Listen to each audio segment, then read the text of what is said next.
À part si vous habitez dans une grotte, vous n'êtes pas sans savoir qu'il y a un gros conflit en ce moment entre Israël, les États-Unis et l'Iran, avec des risques de répercussions sur la France, ou du moins des risques d'escalade avec la France et d'autres pays de l'Union européenne si la situation continue à dégénérer.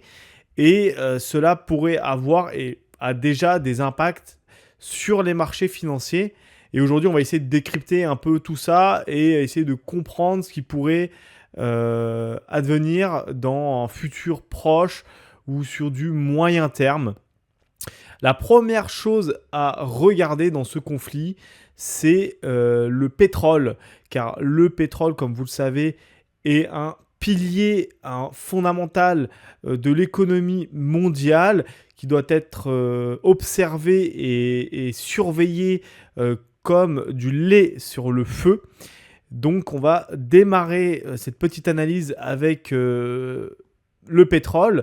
Et juste avant de commencer, il y a plus de 90% de mes viewers en fait qui sont pas abonnés à la chaîne. Donc si vous êtes habitué, que vous aimez mon contenu, n'hésitez pas à vous abonner, à activer la cloche et à laisser un petit pouce bleu. Ça m'aide énormément.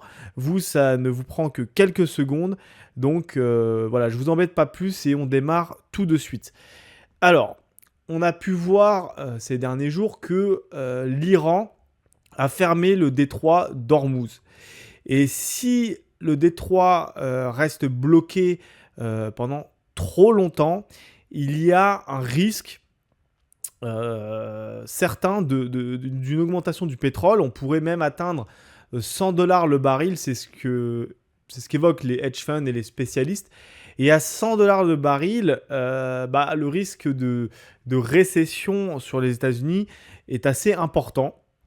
Alors, on n'est pas encore à 100 dollars le baril, mais en tout cas, le pétrole monte. Donc là, voilà, je vous mets un article de BFM. Hein, non pas que je suis un fan de BFM, mais c'est juste pour vous donner un média grand public, on va dire, pour appuyer mes propos. Voilà, donc si des navires tentent de le franchir, nous y mettrons le feu. Les gardiens de la Révolution affirment que le détroit d'Ormuz est fermé. Et du moins, ce ne sont pas que les gardiens de la Révolution qui affirment selon BFM, c'est réellement le cas. Et donc là, je vous montre quelques petites images de bombardements qu'il y a eu avec donc des drones Shahed. Et d'ailleurs, j'en profite pour vous dire que j'ai ouvert une page Telegram et que je vous invite fortement à vous y abonner. Le lien sera en description et je partagerai de la news économique et financière régulièrement dessus et totalement gratuitement. Donc allez-y, abonnez-vous à ma page Telegram. Et si vous n'avez pas Telegram, je vous invite fortement à le télécharger. C'est un média sans censure. Donc là, un strike sur un tanker. Donc shooté visiblement par les Iraniens, toujours dans le détroit d'Ormuz. Ici, on peut voir que voilà, une alerte a été lancée comme quoi le détroit était attaqué par les Iraniens, et donc c'est une mise en garde en fait pour quiconque souhaite y aller. Des raffineries ont été tapées en Arabie Saoudite, et il me semble aussi dans d'autres pays. Donc des infrastructures voilà, de raffinement de pétrole, etc. se font striker par les Iraniens.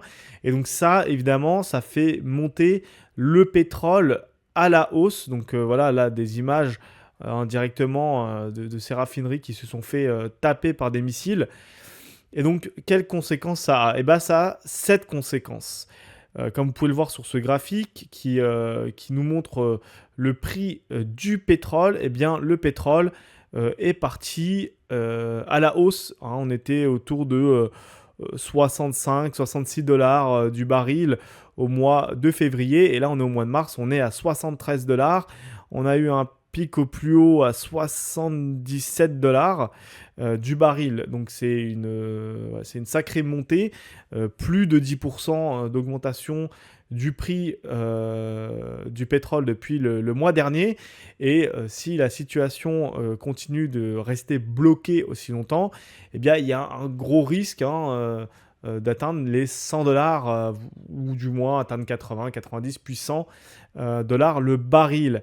Et ça, ce serait catastrophique pour l'économie mondiale et notamment américaine, parce que l'économie américaine et l'économie mondiale a besoin d'une énergie, si possible bon marché, pour produire à pas trop cher et avoir des marges. Et donc avec une augmentation du prix de l'énergie, eh bien les marges des entreprises peuvent s'effondrer. Voilà. Pour l'instant, sur le S&P 500, c'est assez stable, hein, il est toujours en range malgré la guerre.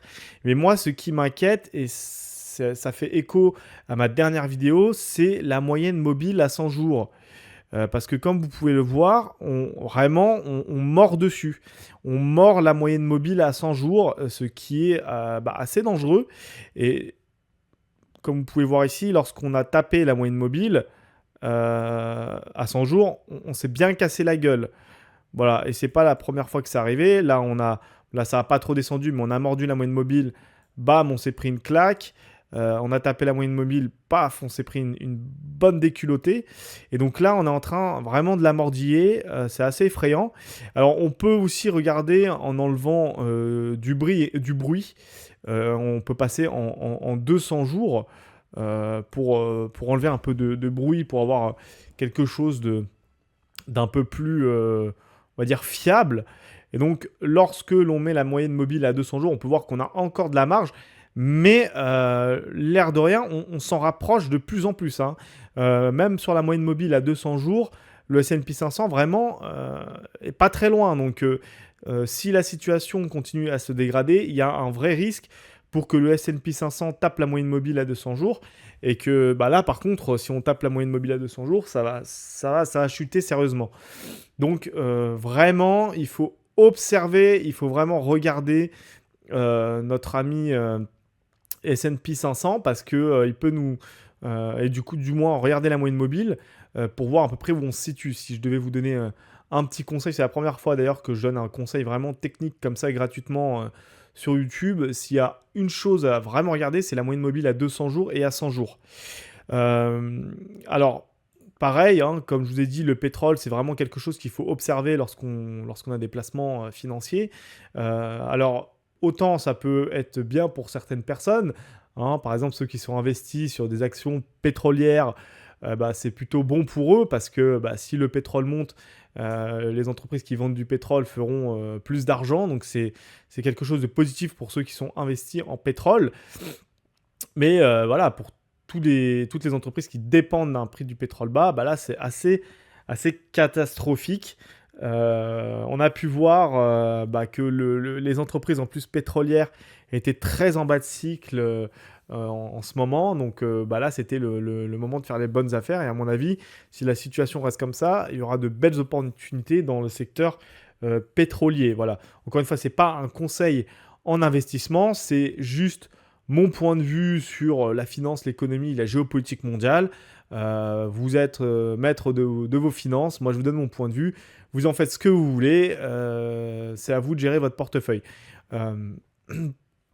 Autre chose à regarder, c'est le prix de l'or. Pourquoi ? Parce que l'or, lors des guerres, lors des récessions, lors des crises, a tendance à monter, tout simplement pour se protéger, pour protéger du moins l'épargne des gens. Les gens investissent massivement dans l'or en cas de guerre et de récession. Donc, pareil, l'or, c'est à regarder. D'ailleurs, il a bien monté, à la fermeture, entre la fermeture et l'ouverture des marchés entre vendredi et, si vous voulez, lundi, l'or a monté un petit peu. Donc, bon, c'était assez prévisible. Maintenant, il faut regarder sur du plus long terme. Est-ce que l'or va continuer de monter avec cette guerre ou pas ? Ça, c'est une bonne question parce que je pense qu'il y a eu clairement une petite bulle spéculative sur l'or ces derniers trimestres. La montée de l'or était justifiée parce que les banques centrales voulaient racheter de l'or pour avoir une réserve. Ils n'avaient que 15% de réserve et ils voulaient monter à 30% pour avoir des garanties sur leur monnaie. Mais là, après, on a une bulle spéculative. Donc, il faut voir. J'avais déjà parlé dans d'autres vidéos que Certains gestionnaires de hedge funds pensent qu'on aura une once de l'or à 10 000 dollars d'ici 2030. Bon, je vous invite à vraiment surveiller l'or et peut-être à en prendre une petite partie dans votre portefeuille. C'est toujours ça de prix, puis c'est surtout très antifragile, surtout avec ce qui se passe en ce moment. Avoir un petit peu d'or, je pense que c'est pas quelque chose de négligeable. Ça peut faire le job s'il y a une bonne claque sur les marchés. Donc voilà. Autre point à regarder qui nous concerne pour nous en Europe, c'est l'euro-dollar qui se porte mieux. On a eu un dollar vraiment assez faible, pas loin de 1,20, voire supérieur à 1,20 pendant pas mal de temps. Et là, il revient à quelque chose d'un peu mieux, 1,16. Alors pourquoi c'est important d'avoir un écart euro-dollar pas trop creusé?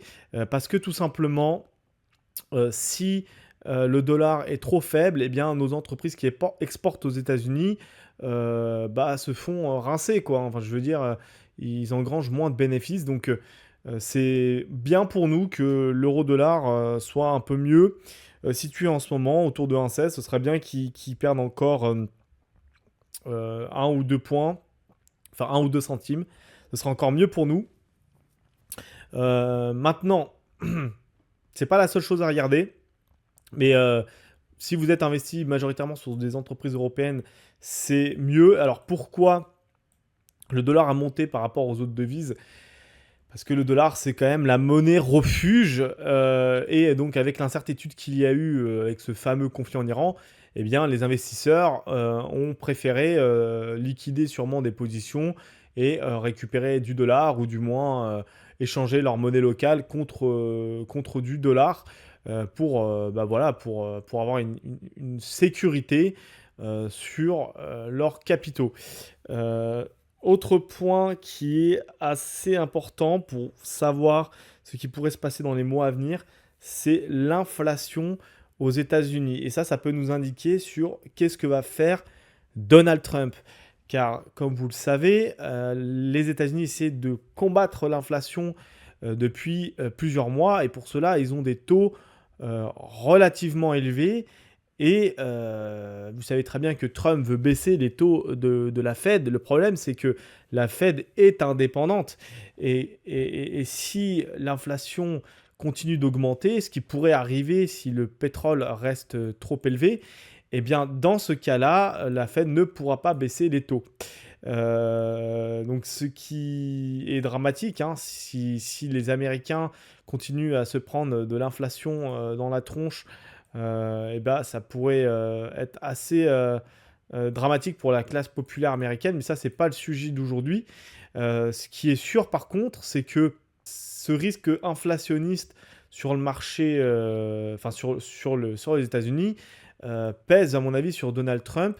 Et vu qu'il y a les midterms qui arrivent bientôt, je ne pense pas que Donald Trump veuille s'enliser dans ce conflit, à moins qu'il y soit contraint pour on va dire des choses assez obscures, hein, que voilà, ni vous ni moi sommes en capacité de savoir.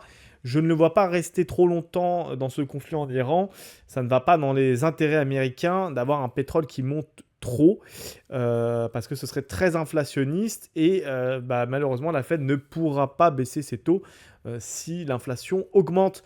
Donc les États-Unis ont annoncé que ce conflit devrait durer environ 4 semaines, que cette opération devrait durer 4 semaines. Je pense que c'est peut-être vrai. Voilà, donc c'est aussi à regarder. Je pense qu'ils vont tout faire pour que ce détroit d'Ormuz soit, on va dire, réouvert au plus tôt, parce que ça ne va pas en leur faveur. Je voulais rajouter un dernier point. Voilà, je suis actuellement en train de faire le montage et je me suis aperçu que j'ai oublié quelque chose d'essentiel. C'est la raison de cette guerre. C'est la même raison que pour le Venezuela. Ne croyez pas que Trump veut apporter la démocratie au peuple iranien ou qu'il est inquiet de développement d'armes nucléaires ou je ne sais quoi. Ce n'est pas la vraie raison. La vraie raison, c'est pour le pétrole.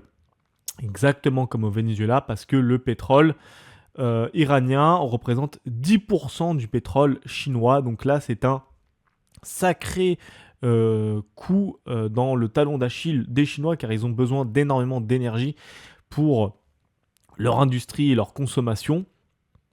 Et donc là, c'est clairement une opération pour déstabiliser la Chine, car comme vous le savez, les Chinois et les Américains sont les deux grands rivaux dans le monde. Ce sont deux mastodontes qui s'affrontent économiquement, et peut-être que dans l'avenir ce ne sera pas que économiquement avec Taïwan. Les États-Unis ne peuvent pas se permettre de perdre Taïwan.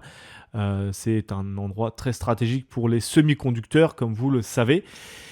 Et donc, voilà, cette attaque de l'Iran que j'avais anticipée dans ma revue d'actualité, ma dernière revue d'actualité, est arrivée. Il reste un gros poisson à faire tomber, mais ça sera beaucoup plus compliqué. C'est la Russie. Alors, est-ce qu'ils vont réussir ou pas? Ça, c'est une bonne question. Ce sera le sujet de plusieurs vidéos, je pense. On parlera un petit peu de la Russie et de dans quel camp ils sont, dans quelle position ils sont, qu'est-ce que les États-Unis pensent d'eux, etc., etc. Ça peut être très intéressant. Et donc, voilà, le dernier gros poisson, c'est les États-Unis. C'est la Russie, excusez-moi. Mais ce sera très compliqué de les faire tomber, du moins avec des moyens militaires. Voilà, je vous laisse avec la suite de la vidéo. Voilà, donc ça sera tout pour aujourd'hui. Je vous remercie d'avoir regardé cette vidéo en entière. Et encore une fois, n'hésitez pas à lâcher un petit pouce bleu, à vous abonner, à activer la cloche, à écrire un petit commentaire. Dites-moi ce que vous pensez, comment vous allez jouer justement cette période assez incertaine. Et puis aussi, et n'oubliez pas de vous abonner à mon Telegram, le lien est en description. Merci à vous.